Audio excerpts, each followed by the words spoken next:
नमस्कार। आर्या श्रीमती दुलारी सिंह कॉलेज के YouTube channel पर आप सभी का स्वागत है। आज हम आपको DLED 4th सेमेस्टर विषय शांति शिक्षा एवं सतत विकास के अंतर्गत टॉपिक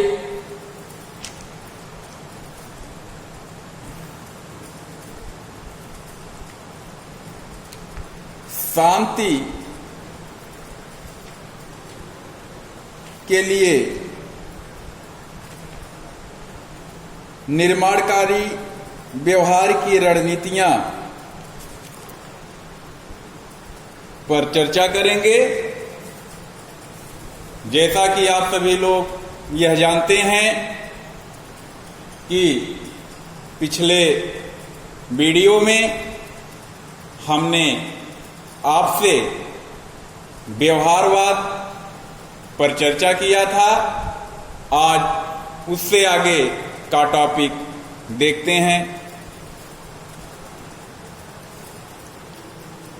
शांति के निर्माण के लिए व्यवहार की रणनीतियां।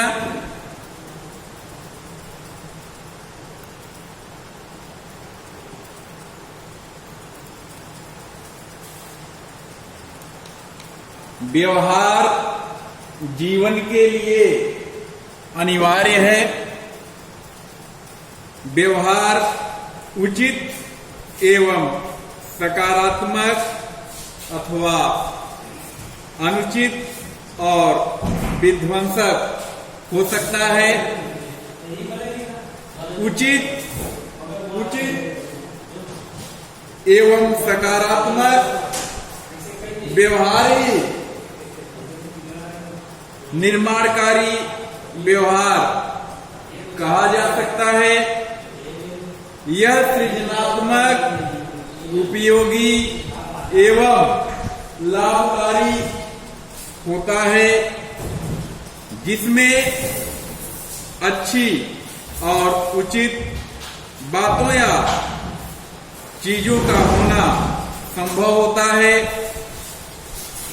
निर्माणकारी व्यवहार मानव जीवन, समाज एवं विश्व के लिए अनिवार्य है। यह व्यवहार शांति की स्थापना के लिए भी आवश्यक है। अतः निर्माणकारी व्यवहार को किस प्रकार व्यक्ति विशेषकर बच्चों में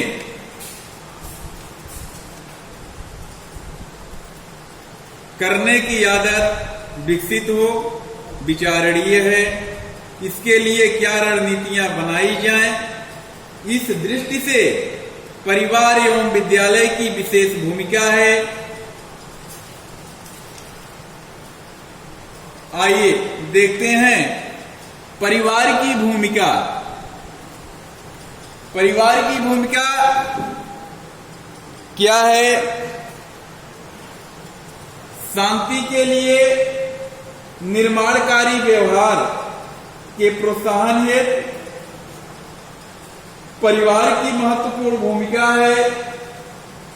इसके लिए परिवार के सदस्यों, विशेषकर अभिभावक एवं प्रौढ़ों द्वारा निम्नांकित रणनीतियां अपनाई जा सकती हैं।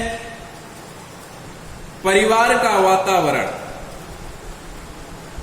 पहला है परिवार का वातावरण। शांति के लिए निर्माणकारी व्यवहार के विकास की दृष्टि से परिवार के वातावरण का विशेष महत्व है। परिवार का वातावरण ऐसा होना चाहिए जहां परिवार के सदस्यों में आपस में प्रेमपूर्ण संबंध हो। यदि आपस में कभी किसी विषय पर मतभेद हो तो उसे आपस में मिल बैठकर शांतिपूर्ण तरीके से सुलझा लेना चाहिए। आपस में विश्वास, सहयोग का विशेष प्रभाव बच्चे पर पड़ता है। परिवार का वातावरण बच्चे के शारीरिक सुरक्षा एवं विकास, भाषा आदि के लिए विशेष रूप से सहायक होता है। दूसरा है बच्चे के व्यवहार। परिवार से बच्चे से किस प्रकार व्यवहार किया जाता है, यह उसके शांति के प्रति दृष्टिकोण के निर्माण में सहायक होता है। बच्चे को उचित सम्मान मिले, उसके अच्छे कार्यों को प्रशंसा मिले, उसकी त्रुटियों को शांतिपूर्ण वातावरण में प्रेम से उसे बताया तथा समझाया जाए, इसका उस पर अच्छा प्रभाव होता है। बच्चे के जीवन के विविध क्रियाकलापों में सकारात्मक हस्तक्षेप एवं सुझाव इसके लिए उचित होगा। इससे बच्चों की मनोवैज्ञानिक आवश्यकताओं की पूर्ति होती है। पारिवारिक दायित्वों में भूमिका। पारिवारिक दायित्वों के निर्वहन में बच्चे के आयु के अनुकूल जो कार्य हो, उसमें उसकी सहभागिता, उसमें श्रम के प्रति निष्ठा उत्पन्न करने में सहायक होगी। इसमें वह घर में सहयोग के साथ बाहर भी सहयोग की दृष्टि रखेगा। उसमें सभी के हित में कार्य करने की आदत का विकास होगा। इससे शांति के दृष्टिकोण का उसमें विकास होगा। यह उसके सामाजिकरण में सहायक होगा। परिवार में शिक्षा का महत्व। परिवार में शिक्षा के महत्व की स्वीकारो आवश्यक है। शिक्षा के प्रति अभिभावकों का सकारात्मक दृष्टिकोण घर में पत्रिकाएं, समाचार पत्र आदि का मंगाना, दूरदर्शन, रेडियो आदि पर शैक्षिक कार्यक्रमों का अवलोकन उचित प्रभाव डालता है। इसी प्रकार बच्चे के अध्ययन के लिए उचित माहौल रखना, उसकी अध्ययन संबंधी आवश्यकताओं आदि को समय से पूरा करना आवश्यक है। परिवार में शिक्षा को महत्व दिए जाने का सकारात्मक परिणाम बच्चे की शिक्षा व दृष्टिकोण पर पड़ेगा। इससे बालक के चरित्र का निर्माण होगा और उसे मूल्यों की शिक्षा भी मिलेगी। इस प्रकार बच्चे में व्यक्तित्व के साथ ही ऐसे सामाजिक गुणों का भी विकास होगा जो शांति की यह वृत्ति के लिए आवश्यक है। निर्माणकारी व्यवहार है परिवार की रणनीतियों के निम्नलिखित रेखाचित्र की सहायता से स्पष्ट किया जा सकता है।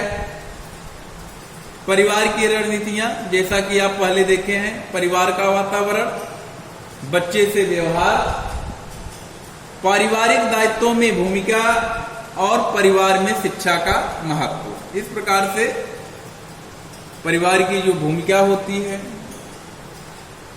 शांति स्थापना के लिए बच्चों में, तो इस प्रकार से है। आगे चलते हैं।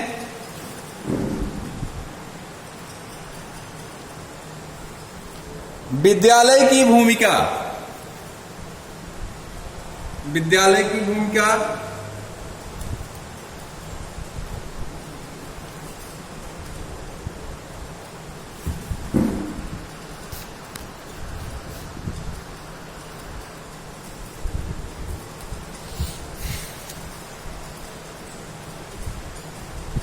शांति के लिए निर्माणकारी व्यवहार के प्रोत्साहन हेतु विद्यालय की विशेष भूमिका रहती है। इसके लिए शिक्षकों द्वारा निम्नलिखित रणनीतियां अपनाई जाती हैं। पहला, कक्षा का प्रबंध।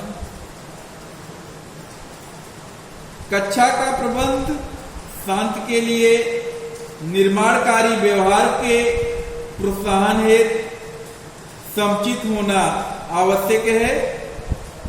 इसके अंतर्गत विद्यार्थियों एवं शिक्षकों के बैठने, कार्य करने, स्थान एवं उपकरण जैसे कुर्सी, मेज, डेस्क, श्यामपट्ट, अन्य तकनीकी आधारित उपकरणों का स्थान आदि, रोशनी, वायु, वर्षा आदि विशेष परिस्थितियों के लिए व्यवस्थाएं, शोर एवं अन्य ध्यान भंग करने वाली क्रियाओं की न्यूनता आदि प्रमुख रूप से आती हैं। इनकी समुचित व्यवस्था अध्ययन अध्यापन के समुचित वातावरण के निर्माण में सहायक होंगी।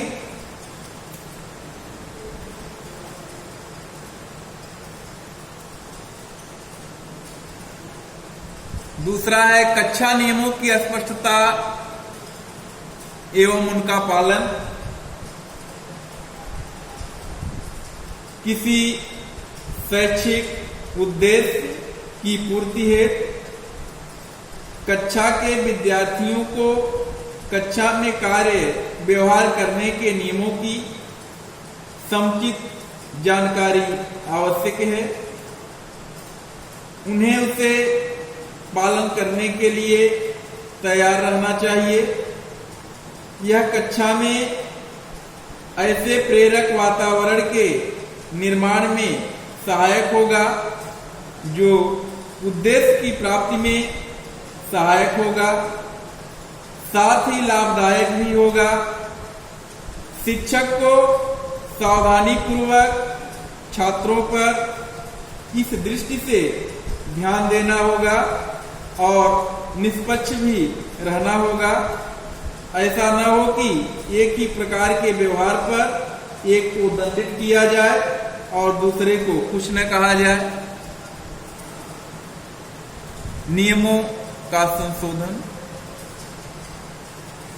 कक्षा के नियम शैक्षिक गतिविधियों के सुचारू संपादन के लिए होते हैं।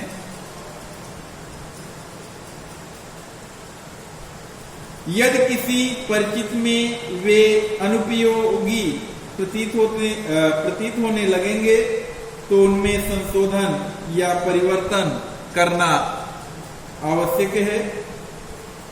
इस कार्य को संपन्न करने के लिए छात्रों के साथ बैठकर आवश्यक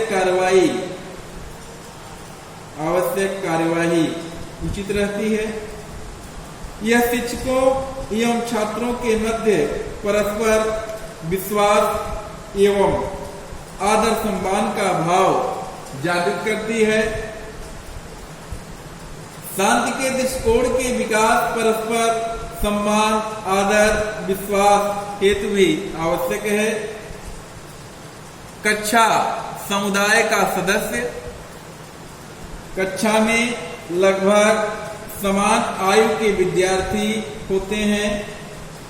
ये एक समुदाय के रूप में हैं, अतः आवश्यक है कि बच्चा अपने आप को इस समुदाय का एक सदस्य समझे और मात्र व्यक्तिगत हितों के सामुदायिक हितों को वरीयता दे। यह सामुदायिक हित की भावना विश्व समुदाय के हित की भावना में निर्धारित रूप से हस्तांतरित होगी, इसमें संदेह नहीं है।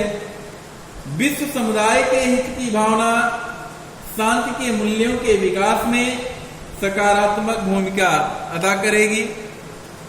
कक्षा परिस्थिति पर कुछ नियंत्रण।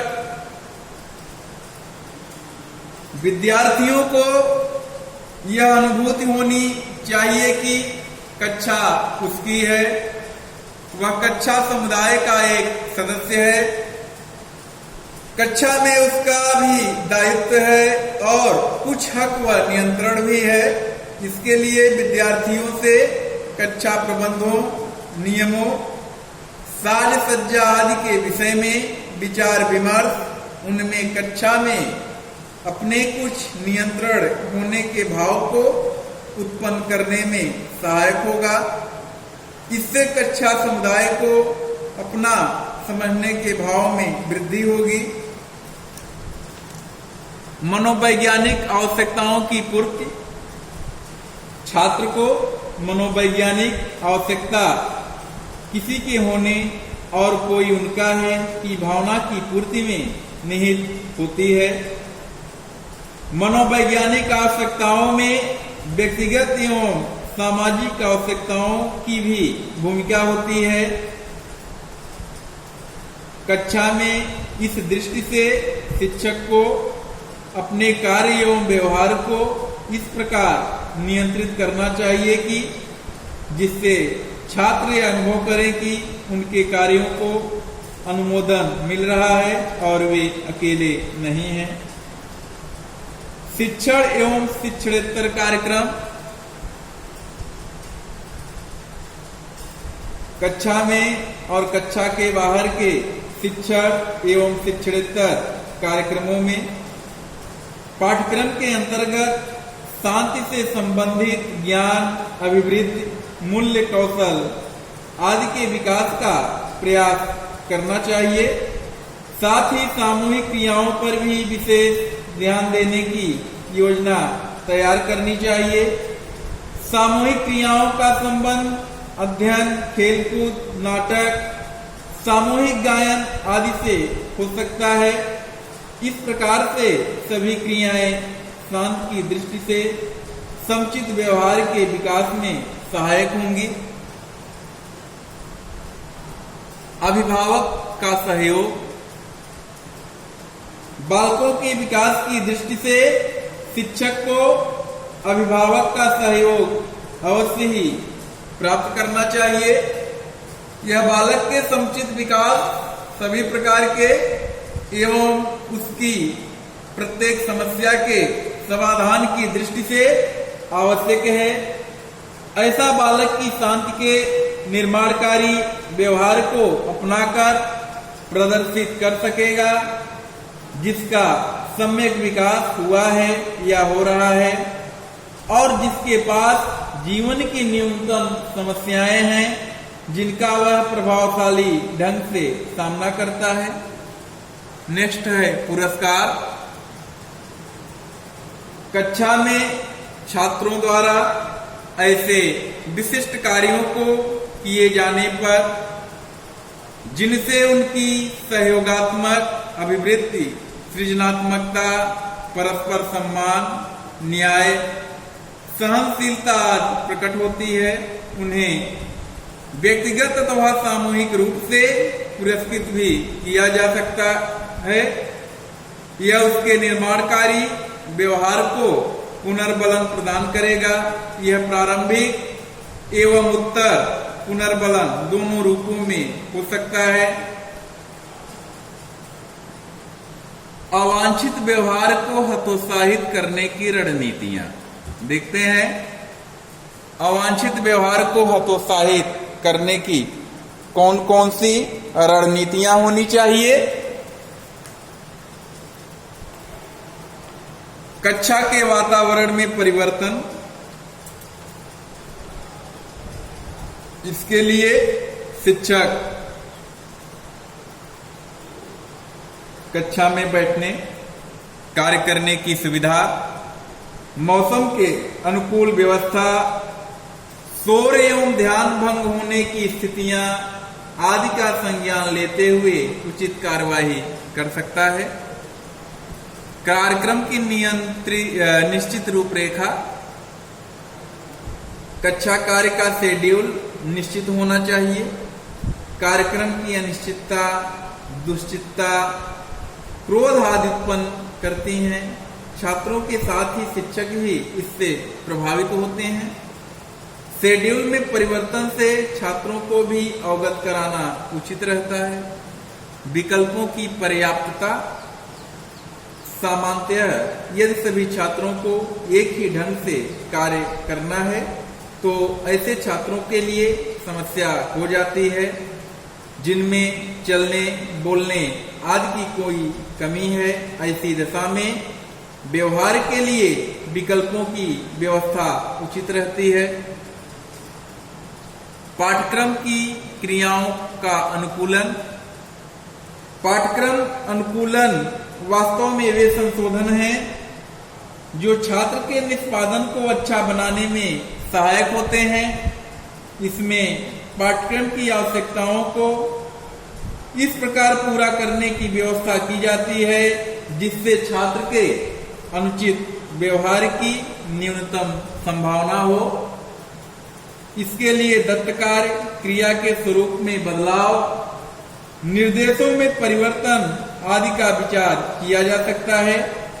इस प्रकार साथियों की सहायता से अध्ययन करवाना आदि किया जा सकता है। सकारात्मक व्यवहार की प्रशंसा।